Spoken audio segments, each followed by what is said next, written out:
La monnaie nationale du pays, le franc congolais, a connu une dépréciation rapide face au dollar américain ces derniers jours. Sur le marché parallèle à Kinshasa, un dollar est négocié soit 2150, soit 2200 francs congolais ce jeudi 12 janvier. Acteurs importants du secteur, des cambistes ont été approchés par nos reporters. Ils expliquent les conséquences de cette situation.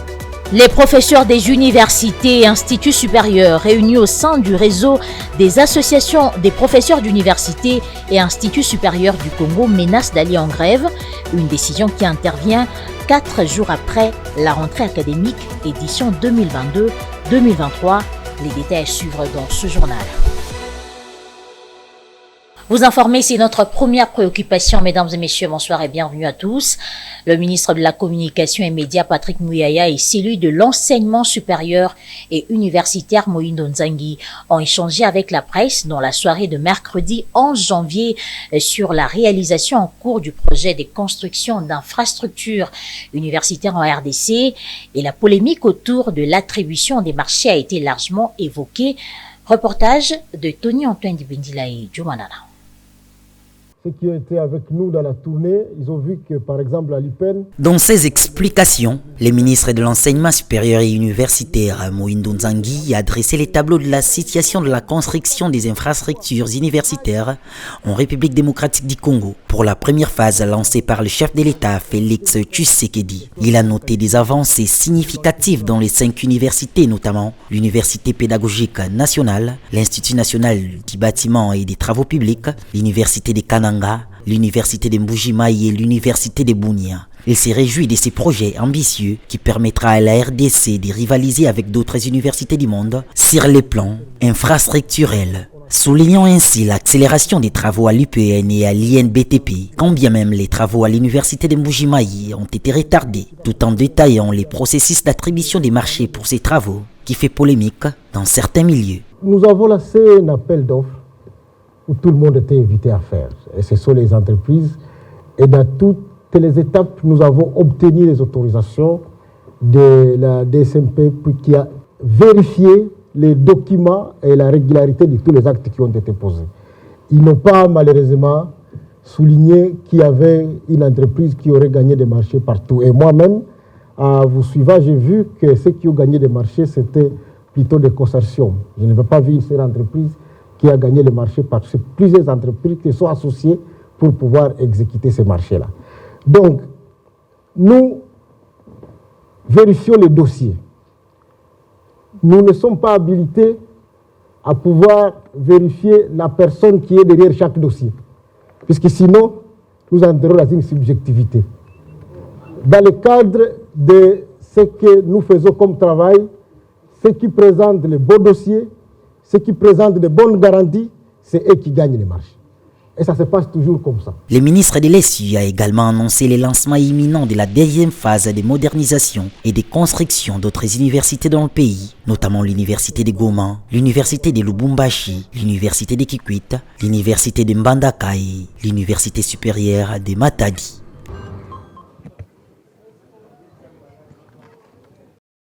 Toujours au cours de cet échange avec la presse, le ministre Muyaya a salué l'implication du gouvernement dans la nécessité de construction des infrastructures universitaires qui, pour la première fois depuis l'indépendance, a mis des moyens suffisants pour permettre aux étudiants d'être formés dans un environnement d'apprentissage propice. Regardez.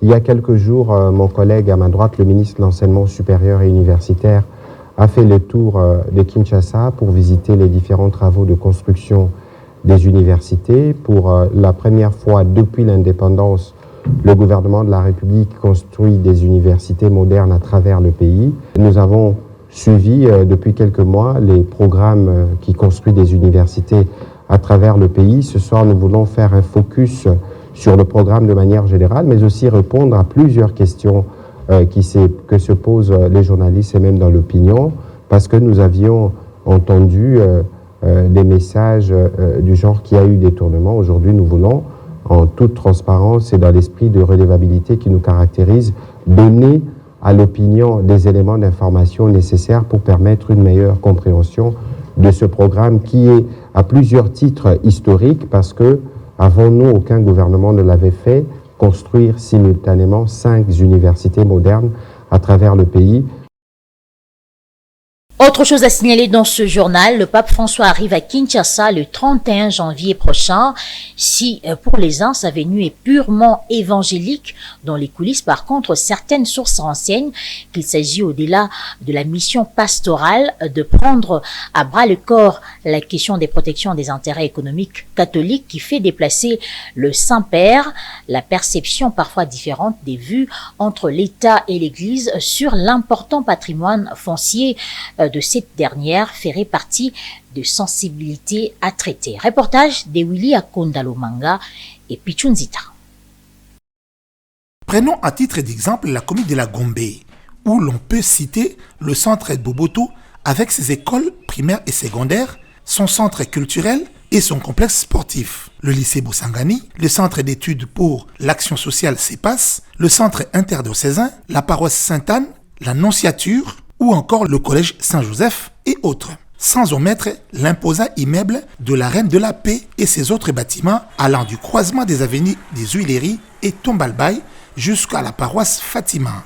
L'église possède d'autres bâtiments dans cette même commune. Un patrimoine foncier aujourd'hui mis en valeur pour d'autres fins telles que des restaurants, des espaces récréatifs lucratifs, des lieux d'hébergement, bref, des biens de production des revenus financiers. Des activités qui ont fait réfléchir l'État congolais à une certaine mesure, estimant qu'en parallèle de la mission d'évangélisation, l'Église détient des activités économiques, d'où entre autres l'entrée en vigueur en 2020 d'un accord cadre entre le Saint-Siège et la RDC sur des questions d'intérêt commun dans le cadre de la révisitation des accords des départs qui octroyaient à l'Église les statuts d'ONG. Il faut souligner que l'Église, pour sa part, estime que faute d'appui à ses œuvres caritatives, il y a lieu de trouver d'autres sources de financement. La situation décrite à Gombe est pareille dans d'autres communes ou villes du pays. La venue du pape pourrait permettre de dissiper certains malentendus. La monnaie nationale du pays, le franc congolais, a connu une dépréciation rapide face au dollar américain ces derniers jours. Sur le marché parallèle à Kinshasa, un dollar est négocié soit 2150, soit 2200 francs congolais ce jeudi 12 janvier. Acteurs importants du secteur, des cambistes ont été approchés par nos reporters. Ils expliquent les conséquences directes de cette situation. Depuis le début de l'année 2023, la monnaie congolaise se déprécie rapidement face au dollar américain. Alors qu'un dollar américain représentait 2000 francs congolais durant les 3 derniers mois, il se négocie actuellement soit contre 2150 francs, soit contre 2200 francs dans certains endroits dans la ville-promesse de Kinshasa. Certains cambistes rencontrés à la place Mollard, dans la commune des Bandalungwa, ont fait savoir que ces taux d'échange varient selon chaque cambiste et demandent au gouvernement de prendre toutes les dispositions qui s'imposent pour stopper cette spéculation. Chaque cambiste fixe son taux d'échange actuellement. Les francs congolais perdent sa valeur face aux devises étrangères. Nous demandons que l'État congolais trouve une solution le plus vite possible.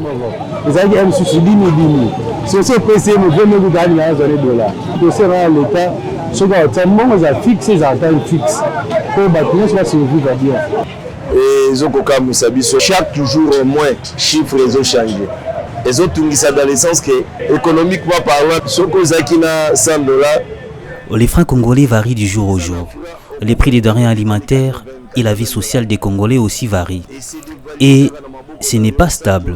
Que les gouvernements prennent des dispositions pour stopper cette spéculation. Du fait qu'il y a un dollar réseau varié, 10 jours au jour, même assiette à maman peut varier.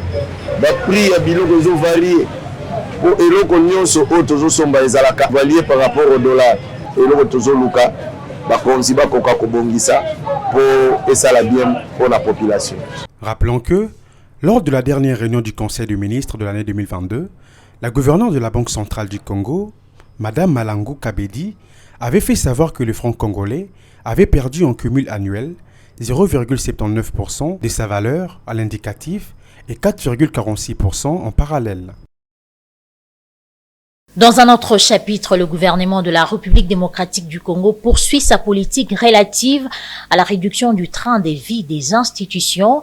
La loi des finances publiques pour 2023 prévoit pour les dépenses de l'Assemblée nationale une somme d'un peu plus de 453 milliards de francs congolais, une réduction comparative à 2022. Patrick Lumbala pour le commentaire.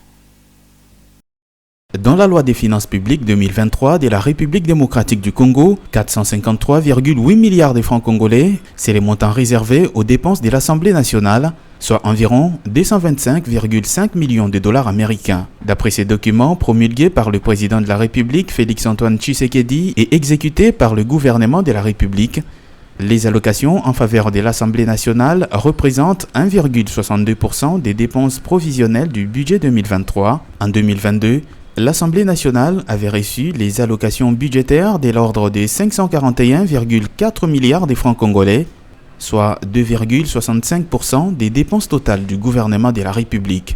Le dernier rapport sur les états des suivis budgétaires publié en octobre 2022 par la Direction générale des politiques et programmation budgétaire renseignait qu'en 10 mois, soit à fin octobre 2022, le gouvernement congolais avait décaissé plus de 475,8 milliards de francs congolais pour le fonctionnement courant de l'Assemblée nationale. Il s'y est dénoté que contrairement à l'exercice 2022, les crédits budgétaires accordés à la Chambre basse du Parlement congolais ont été revus à la baisse. Mesdames et messieurs, sachez également qu'en 2022, la croissance économique de la RDC a été tirée par le dynamisme de son secteur minier. En 2023, le gouvernement veut encore capitaliser sur ce dynamisme.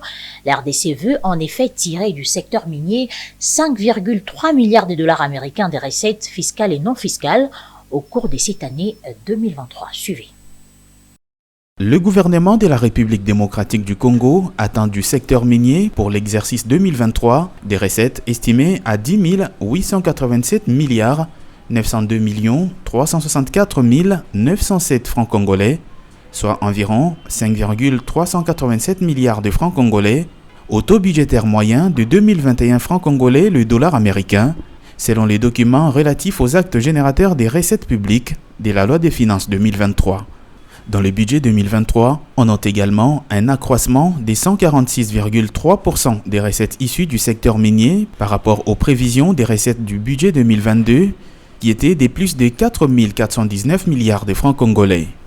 Pour rappel, selon les chiffres disponibles à ce jour, les recettes mobilisées pendant les 6 premiers mois dans les secteurs miniers en 2022 étaient de l'ordre des 5 376 milliards 487 51 666 francs congolais sur des prévisions linéaires de plus de 2209 milliards de francs congolais, soit un taux de réalisation de 243% selon le gouvernement. Quant aux assignations financières par rapport aux 3 régies financières, au cours de cette année, pour les recettes minières, la Direction générale des impôts devra mobiliser un montant de 8 235 milliards 286 192 916 francs congolais. La Direction générale des douanes et accises devrait mobiliser un montant de 1008 milliards 866 414 483 francs congolais et la DGRAD 1643 milliards 753 757 508 francs congolais. Si ces prévisions sont atteintes en 2023, le gouvernement de la République aura les moyens de sa politique et faire face à ses besoins de plus en plus croissants. Et puis le gouvernement congolais, à travers la Caisse nationale de sécurité sociale des agents publics de l'État, promet de prendre en charge les enseignants retraités dans le cadre d'un programme de couverture sociale. Depuis Kisangani ce jeudi 12 janvier, la secrétaire générale d'un mouvement syndical des enseignants salue l'initiative et expose les attentes des retraités. Elle a été jointe au téléphone par Philo Chiloba. Nous voici arrivés à une conclusion meilleure qui aide nos parents, nos grands-parents qui sont à la maison aujourd'hui, qui ne savaient pas à quelle chasse vouer. C'est une bonne chose. Nous avons apprécié et nous félicitons le décan, c'est-à-dire le ministère de l'EPST et aussi le nouveau DG des SENSAP qui ont eu à comprendre que l'enseignant est la seule personne à qui il faut avoir beaucoup d'attention.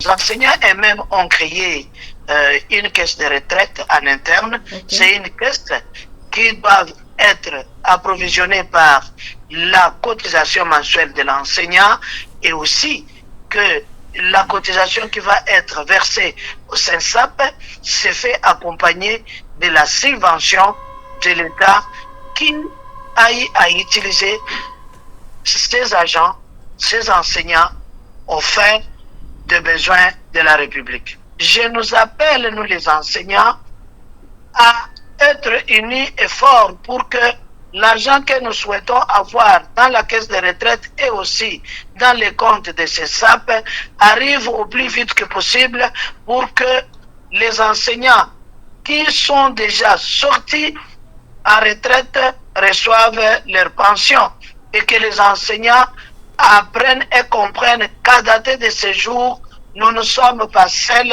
nous sommes soutenus par la caisse de retraite que nous appelons SENSAP et aussi par la CRE pour notre satisfaction après avoir rendu des loyaux services. Nous devons en faire notre affaire et nous devons protéger et la CRE et le SENSAP. Je le disais en titre, les professeurs des universités et instituts supérieurs réunis au sein du réseau des associations des professeurs d'universités et instituts supérieurs du Congo menacent d'aller en grève 4 jours seulement après la rentrée académique 2022-2023. Ils regrettent de constater la non-exécution de l'accord des Bibois par l'État. Le professeur Rodolphe Iolo, coordonnateur de cette organisation, Jean, par votre rédaction, explique leur motivation. Regardez. Nous avons signé conjointement un protocole d'accord. Un protocole d'accord entre les banques gouvernementales et les banques syndicales académiques. Et dans ce protocole d'accord, il était prévu un échéancier. Un échéancier qui nous permettrait de réaliser toutes les clauses de l'accord que nous avions signé ensemble. Mais il s'est fait malheureusement que l'année 2022 vient de se terminer, le gouvernement n'a réalisé que 3% en ce qui concerne les véhicules. Sur les 3500 véhicules que le gouvernement devrait payer en guise de la récupération du pouvoir d'achat perdu depuis le 2017 jusqu'à présent. En ce qui concerne ces accords, que le gouvernement paye les indemnités de recherche, que le gouvernement paye les arriérés et en ce qui concerne les docteurs à thèse et certains professeurs même qui ne sont pas payés. Donc il fallait régulariser leur situation. Nous avions pensé que le 31 décembre 2022, le dernier professeur aurait son véhicule, chose qui n'est pas faite. Aujourd'hui, nous sommes en janvier 2023. Les professeurs continuent à attendre. Si nous avons suspendu la grève au mois d'août, c'est pour respecter les parents, c'est pour satisfaire les parents et nos étudiants, pour que nous puissions terminer l'année. Et cette fois, on ne va plus négocier. D'ailleurs, il n'y a même plus à négocier parce que tout ce que nous avons revendiqué, nous les avons consigné dans ces protocoles d'accord. Donc, les négociations sont inopportunes. Nous attendons simplement que le gouvernement réalise ses engagements. Fixé à une équivalence de 3 mois du coût mensuel du loyer, la plupart des bailleurs à Kinshasa ne respectent pas cette disposition de la garantie locative pour le bail résidentiel, ramenant ceci parfois jusqu'à 10 mois, situation préoccupante pour plusieurs familles. Dans ce reportage, un officier des polices judiciaires rencontré au ministère de l'Urbanisme et Habitat détaille la question et appelle à la saisie du service d'habitat avant la signature du contrat de bail. Selon l'ordonnance présidentielle numéro 15/025 du 31 décembre 2015 relative aux bons à loyer non professionnels et l'arrêté ministériel de 2018, la garantie locative du bail résidentiel est fixée à une équivalence des 3 mois du coût mensuel du loyer, loi qui souffrait d'application sur les terrains pour diverses causes. Une citation détaillée par Jurès et Boubou au PJ au ministère de l'Urbanisme et Habitat. Ces derniers demandent également aux locataires de saisir les services habitat au préalable avant la signature du contrat des bails. On doit se référer toujours à la loi numéro 15/025 du 31 décembre 2015 relative aux baux à loyer non professionnels, dans son article 18 qui prévoit que les bails à usage résidentiel est de 3 mois et celle socio-culturelle est de 6 mois. Que cette loi est en train de souffrir. Pourquoi vous allez remarquer la plupart des bailleurs ne s'intéressent pas des médias. Donc il faut que cette vulgarisation puisse se passer de porte à porte. Et celui qui va transgresser cette disposition, c'est la sanctionner. C'est-à-dire il va tomber à l'hypothèse de l'article 19, article 39, disons, de cette loi qui sanctionne les bailleurs qui arrivent à percevoir la garantie locative en dehors de ce qui est prévu par l'article 18. La population congolaise doit s'approprier au service. Il doit être toujours à côté des services. Pourquoi? Les services protègent des parties. Ils protègent les preneurs, qui sont les locataires, et les propriétaires de la maison. A noter que l'article 39 de l'ordonnance présidentielle prévoit une sanction de 3 mois de servitude pénale et certaines amendes pour les bailleurs qui ne respectent pas la loi. Et pour terminer, le transport en commun à Kinshasa est l'un des secteurs qui font sérieusement face à la dépréciation du franc congolais et à la hausse du prix du carburant, une situation qui frappe directement sur le portefeuille des conducteurs, obligés toutefois de verser de manière journalière après près des $16 plutôt aux propriétaires. Dans ce reportage, ceci expose l'ensemble des défis à relever. Fulgence Millet et Joe Manana pour ce reportage. Les secteurs du transport en commun à Kinshasa est frappé de plein fouet par la dépréciation des francs congolais face aux devises étrangères, la hausse du prix des carburants et les tracasseries policières ces dernières années. Et les conducteurs des taxis marque Toyota IST, appelés communément Ketch, sont les principales victimes au regard de la somme d'argent journalier à verser aux propriétaires, fixée actuellement à 35 000 francs congolais, soit $7,5 américains. Ici, les conducteurs du rond-point Willery apportent les détails. Par rapport à Liboso, na lelo oyo, tozo se retrouver de l'autre côté. Liboso, versement à $30. Jadis, le versement était à $30 et les pneus à $10. Mais aujourd'hui, le versement est à $16,5 et le pneu coûte $20. Tout marche avec le taux de dollar en ce moment. Aujourd'hui, nous versons 35 000 francs congolais. En fonction de dollar, nengezo kendela. Pour elongo nyo selanda dollar. Patron ya kolingake, osoye la versement o elongo banité. Ne le trop fait 35 000 francs congolais. L'avènement des mototaxis à Kinshasa est un autre défi à ces jours pour les conducteurs des véhicules UST qui trouvent en ceci une concurrence des tailles. Tout de suite, la revue de presse avec Patrick Lumbala.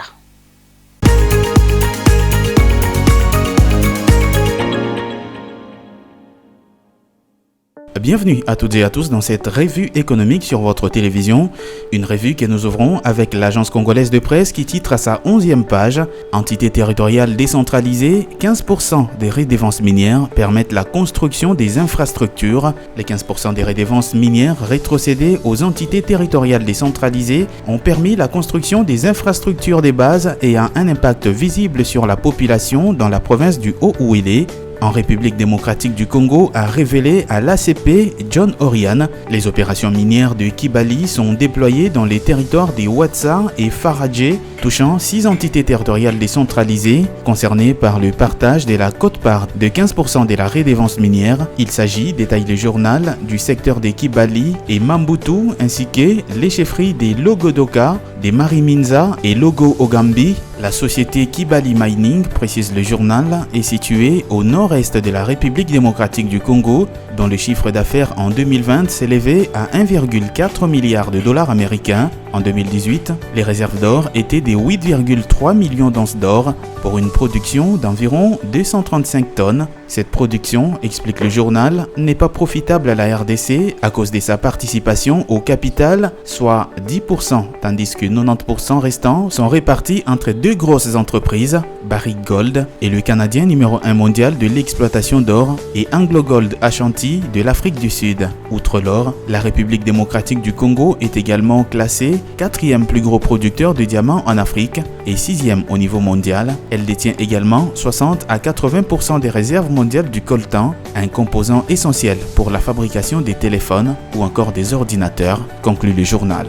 Poursuivons cette revue avec le quotidien L'Avenir qui titre à sa une « Construction des universités de Mbuji-Mayi et de Kananga, la procédure sur les marchés publics a été respectée devant les critiques dénonçant les détournements et le retard constaté dans la construction des 5 universités, notamment à Mbuji-Mayi et à Kananga. Le gouvernement de la RDC, à travers le ministère de la Communication et Médias ainsi que celui de l'enseignement supérieur et universitaire, pointe du doigt les difficultés en termes des matériaux des constructions, fait savoir le journal. Il affirme par ailleurs que les délais seront respectés. Aussi, le gouvernement de la RDC confirme que la procédure relative au marché public a été tout simplement respectée. Le ministre de l'ESU a aussi confirmé qu'il a reçu toutes les autorisations dans toutes les étapes, mais avoue qu'il n'est pas habilité à vérifier les personnes derrière chaque dossier. Il a aussi rejeté les allégations de Madame Isabelle Kibassa, disant qu'elle n'a pas qualité pour s'exprimer sur la question, conclut le journal.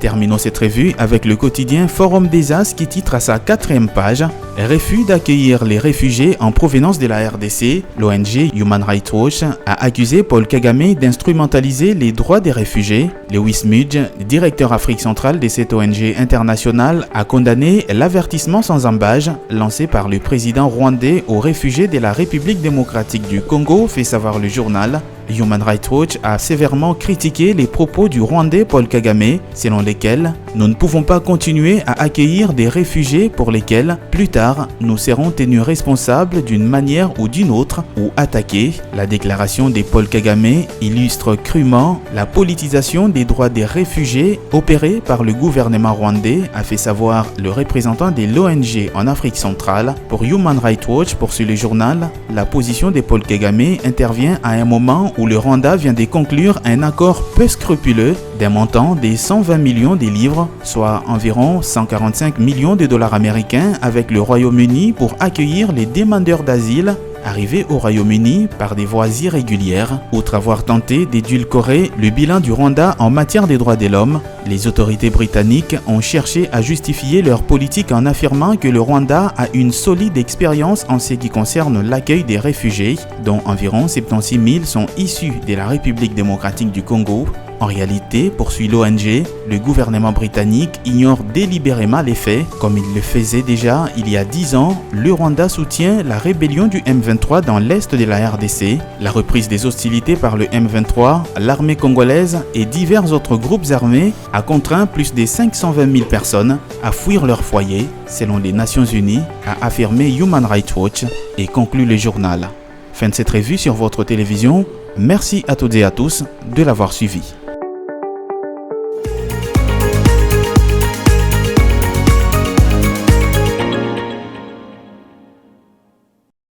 Ce journal est terminé, mais avant de nous quitter, je vous rappelle les principaux titres.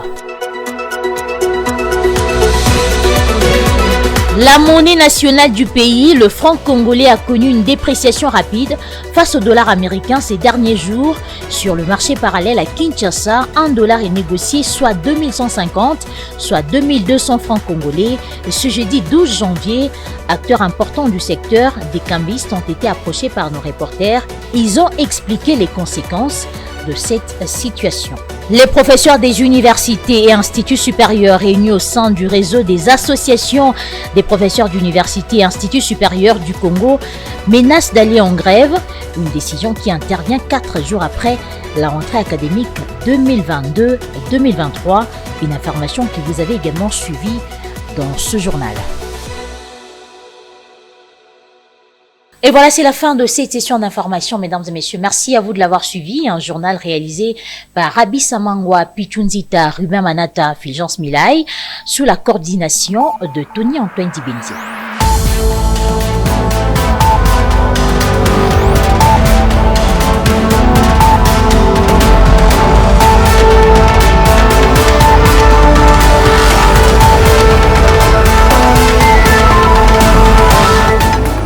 Dans une sphère médiatique, essentiellement tournée vers des contenus généralistes, où l'originalité n'a plus sa place au chapitre, où le secteur de l'économie et finance, pourtant poumon d'un État, sombre dans les oubliettes, voici enfin Ecofin Télévision. Économie et finance télévision, votre chaîne thématique essentiellement économique, vous offre un contenu original. Nous traitons des questions monétaires, commerciales, énergétiques, minières, pétrolières et environnementales. Notre créneau, vous proposer des informations, des analyses, des perspectives et prévisions économiques. Ecofin Télévision vous permet également de comprendre la coopération entre les États et les institutions, sans oublier l'épineuse question de la dette. Ecofin Télévision, tout savoir sur les investissements, les échanges commerciaux, la balance commerciale et la balance des paiements, le taux d'échange, l'état des lieux de la lutte contre les détournements des finances publiques, la coopération bilatérale ou multilatérale. Ecofin Télévision vous explique comment l'économie nationale est directement liée à l'économie mondiale. Notre particularité fait notre originalité. C'est pourquoi nous disons Ecofin Télévision, mieux que savoir sur l'économie et finances, comprendre.